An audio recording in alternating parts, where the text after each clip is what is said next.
एक दिन फराहा नामी एक प्यारी सी बल्ली शहर से भटक कर जंगल तक जा पहुंची। पहले तो उसे कुछ समझ न आया। ये जगह तो बिल्कुल नई थी। फराहा परेशान होकर, ये कहाँ आ गई हूँ? ये तो जंगल लगता है। सब कुछ नया है और थोड़ा डरावना भी। झाड़ियों से हल्की सी सरसराहट की आवाज़ आती है। मंजर दो, बेनी दी बीवर की आमद। एक दोस्ताना बीवर लकड़ी चबाते हुए दाखिल होता है। बीनी मुस्कुराकर, अरे तुम कौन हो?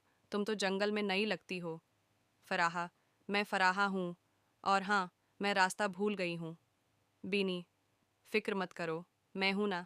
जंगल में हर नए दोस्त के लिए जगह होती है। आओ, मैं तुम्हें जंगल दिखाता हूँ। मंजर तीन, जंगल का दौरा। रावी। बीनी ने फराहा का हाथ थामा और उसे जंगल के बाकी जानवरों से मिलवाया।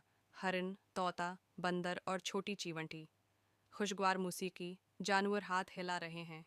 फराहा मुस्कुराकर, आप सब बहुत अच्छे हैं। मुझे लगता है मैं यहाँ भी अपना घर बाना स्टी हो। मंजर चार, इख्तिताम। रावी। यूं फराहा का जंगल का सफ़र शुरू हुआ। नए दोस्त, नई बातें और नए सबक। फराहा अब अकेली न थी, अब उसके पास जंगल के दोस्त थे। आखिर में फराहा दरख्त के नीचे आसमान की तरफ देखती है। सूरज की किरणें उसके चेहरे पर पड़ती हैं। वीडियो के आखिर में आवाज़, अगली किस्त में देखिए फराहा और चीपकू छिपकली की खोई हुई कहानी। लाइक करें, अपने दोस्तों के साथ शेयर करें और हमारे चैनल को सब्सक्राइब करना ना भूलें, ताकि आपको मिलती रहे मज़ीद मज़ेदार कहानियाँ।